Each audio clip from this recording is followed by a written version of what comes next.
আমাদের দেশের মানুষ বিচার পায় না, শিশুরা ধর্ষিত হচ্ছে, বর্ডার দিয়ে অস্ত্র ঢুকছে থানাতে, আমার জনগণ বিচার পায় না, মামলা দিতে গেলে মামলা রাখে না।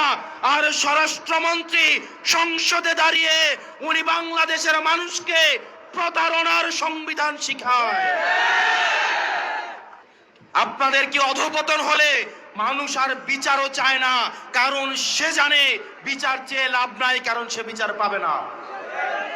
আজকে আমরা বাংলাদেশের এমন একটা সময়ে দাঁড়িয়ে বক্তব্য দিচ্ছি এখানে, যখন শিশুদেরকে ধর্ষণ করা হচ্ছে এবং বাবা বিচার চাওয়া বন্ধ করে দিয়েছিল। বাবা বিচার চাচ্ছে না কি কারণে? বাবা বিচার চাচ্ছে না কারণ এই বিচার ব্যবস্থার উপরে বাবার বিশ্বাস নেই। বাবা জানে এই বিচার ব্যবস্থা নিয়ে কিছুদিন ফেসবুকে লেখালেখি হবে, রাজনীতির ময়দানে গরম বক্তব্য হবে, কিন্তু দিন শেষে বাবা তার সন্তানের ধর্ষণের কোনো বিচার পাবে না। এই বিচার ব্যবস্থা জনগণের বিচার নিশ্চিত করতে পারে নাই, অন্যায়ের বিচার নিশ্চিত করতে পারে নাই, আমাদের স্বাস্থ্য ব্যবস্থা আমাদেরকে সুস্বাস্থ্য দিতে পারে নাই।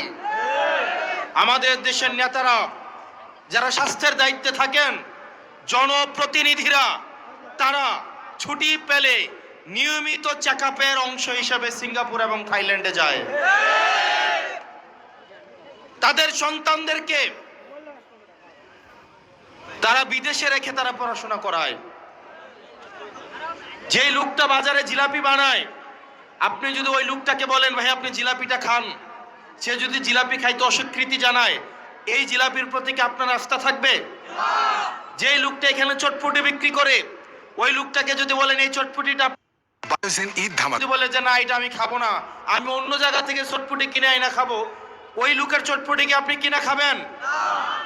তা আমাদের দেশের যারা স্বাস্থ্য মন্ত্রণালয়ের দায়িত্বে, যারা শিক্ষা মন্ত্রণালয়ের দায়িত্বে, যারা দেশের দায়িত্বে, তারাই দেশের সুযোগ সুবিধা ভোগ করে না, বরং তারা বিদেশ থেকে দেশের টাকা পাচার করে সেখানে গিয়ে সুযোগ সুবিধা নেয়।